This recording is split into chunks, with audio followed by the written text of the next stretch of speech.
कभी गौर किया है, जैसे ही तुम उसे पीछा करना छोड़ देते हो, जैसे ही उसकी हाँ या ना की परवाह करना बंद कर देते हो, सब कुछ बदल जाता है। पूरा खेल ही पलट जाता है, मानो रातों रात। ज्यादातर लड़के एक ही गलती करते हैं। वो अपनी सारी ताकत सिर्फ लड़की की अप्रूवल पाने में लगा देते हैं। खुद को ऐसे मोड़ते हैं जैसे उनकी असली पहचान ही खत्म हो गई हो। जरा सी टेंशन आई नहीं, वो टूट जाते हैं। बस उसके अच्छे बने रहने के लिए कुछ भी करते रहते हैं, और नतीजा, लड़की का रिस्पेक्ट चला जाता है। असल में बात यह है कि औरत को वो मर्द आकर्षित करता है जो हर मूड पर झुकता नहीं है, बल्कि उसे खींचाव होता है उस आदमी की तरफ जो अपनी जगह पर मजबूत खड़ा रहता है, चाहे सामने कितना भी तूफान क्यों ना हो। अब इसका मतलब ये नहीं कि तुम ठंडे दिल के या बेरहम बन जाओ। बात यह है कि इतने ग्राउंडेड और फोकस्ड रहो कि उसकी छोटी छोटी इमोशनल टेस्टिंग तुम्हें हिला ना पाए।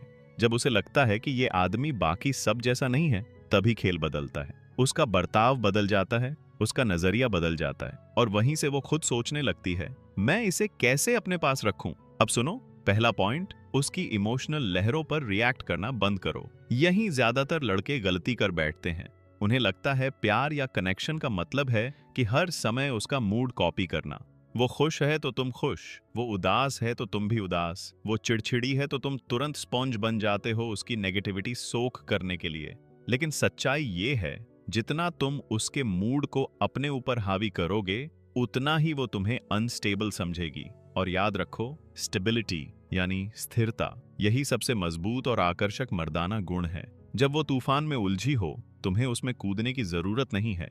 बस अपनी जगह टिके रहो। उसकी फीलिंग्स को मान सकते हो, सुन सकते हो, लेकिन उसके तूफान को अपनी नींव हिलाने मत दो। जब उसे समझ आता है कि वो तुम्हें अपने उलझन में खींच नहीं सकती, तभी वो तुम्हें उस शांति के रूप में देखने लगती है जिसके पास रहना उसे अच्छा लगता है, न कि उस केओस के रूप में जिसे वो कंट्रोल कर सके। पॉइंट 2, अपने पर्पस को उसकी प्रेजेंस से ज्यादा लाउड रखो। यहीं पर बहुत से लड़के खुद को खो देते हैं। जैसे ही उन्हें कोई लड़की पसंद आती है, वो उसे अपनी पूरी दुनिया का सेंटर बना लेते हैं। शुरुआत में लड़की को ये अटेंशन अच्छा लग सकता है, लेकिन धीरे धीरे उसका रिस्पेक्ट कम होने लगता है। क्यों? क्योंकि औरत को साफ दिख जाता है कि तुमने अपने मिशन को छोड़कर उसकी जिंदगी में घुस जाना ही अपना काम बना लिया है। और यकीन मानो, इससे एडमिरेशन नहीं आती, रिस्पेक्ट मर जाता है। तुम्हें वो आदमी बनना है जो लड़की के मूड से बड़ा कुछ बना रहा है, जो अगर कल को वो लड़की चली भी जाए, फिर भी सुबह उठकर उसके सीने में आग हो और दिमाग में प्लान हो। इसका मतलब ये नहीं कि तुम उसे इग्नोर करो। इसका मतलब है कि उसे ये समझ आना चाहिए कि तुम्हारा ध्यान उस पर एक चॉइस है, कोई मजबूरी नहीं। और इसी वजह से वो उसे और ज्यादा वैल्यू करती है। पॉइंट 3, अपनी वैल्यू कभी समझाओ मत। ज्यादातर लड़के अपनी एनर्जी इस बात में खर्च कर देते हैं कि लड़की को कन्विंस करें कि वो क्यों अच्छे हैं। अपनी अचीवमेंट्स गिनाते हैं, हर आरोप का बचाव करते हैं, हर फैसले को जस्टिफाई करते हैं। लेकिन ये मैस्कुलिन एनर्जी नहीं है, ये इनसिक्योरिटी से की गई नेगोशिएशन है। तुम्हें कभी उसे बताने की जरूरत नहीं है कि मैं प्राइज हूं। तुम्हें ऐसे जीना है कि वो बिना कुछ कहे खुद महसूस करे कि तुम प्राइज हो। और अगर उसे महसूस ही नहीं होता, तो उसका नुकसान है, तुम्हारा नहीं। जब तुम उस क्वाइट कॉन्फिडेंस, शांत आत्मविश्वास के साथ चलते हो, तभी खेल पलटता है। वो तुम्हें क्वेश्चन करना छोड़ देती है और खुद को क्वेश्चन करना शुरू कर देती है। पॉइंट 4, डिसरिस्पेक्ट पर तुरंत वॉक अवे करो। न कि तीसरी बार वार्निंग देने के बाद, न कि 10वीं माफी सुनने के बाद, तुरंत। औरत बाउंड्रीज टेस्ट करती है, क्रूअल होने की वजह से नहीं, बल्कि ये जानने के लिए कि तुम उन बाउंड्रीज को एनफोर्स करोगे या नहीं। अगर तुमने किसी ऐसी बात को नजरअंदाज कर दिया जो तुम्हारी लाइन क्रॉस करती थी, तो तुमने खुद उसे दिखा दिया कि तुम्हारे स्टैंडर्ड्स नेगोशिएबल हैं। सबसे पावरफुल मूव यही है, उसी वक्त एक्सेस काट दो जैसे ही उसने वो लाइन क्रॉस की। न कोई चिल्लाना, न डिबेट, न ड्रामा, सिर्फ एक्शन। शायद वो तुम्हें जिद्दी कहे, शायद गुस्सा भी हो, लेकिन अंदर से वो तुम्हें उस हर आदमी से ज्यादा रिस्पेक्ट करेगी जिसने उसे बार बार ये सब करने दिया। पॉइंट 5, अनप्रिडिक्टेबल रहो। अट्रैक्शन को सबसे तेज क्या मार देता है? प्रिडिक्टेबिलिटी।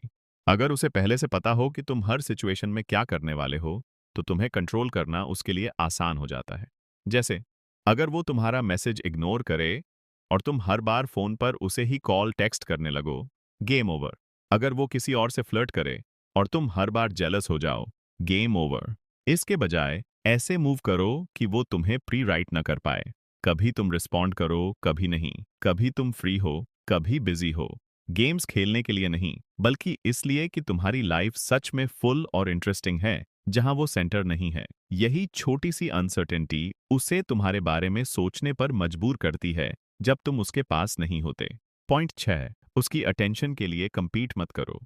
अगर वो अपनी एनर्जी और टाइम किसी और को दे रही है, जाने दो, ये उसका चॉइस है। और तुम्हारे पास इससे अच्छे काम हैं बजाय इसके कि किसी औरत के लिए लड़ाई करो जो तुम्हारे लिए लड़ ही नहीं रही।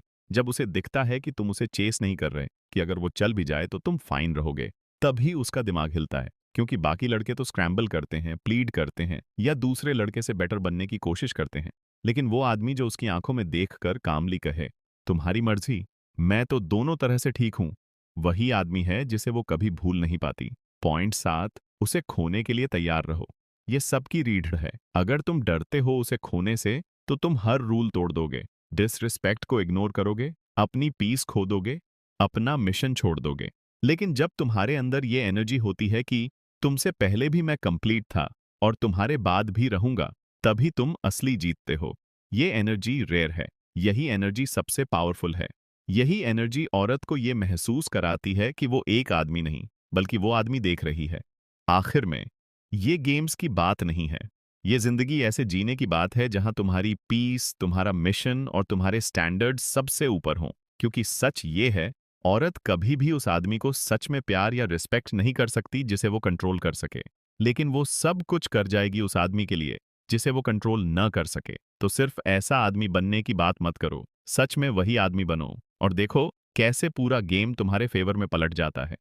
ऐसी ही और रियल बातें सीखने के लिए अभी चैनल को सब्सक्राइब करो और बेल आइकॉन दबाओ ताकि अगली वीडियो सीधे तुम्हारे पास पहुंचे।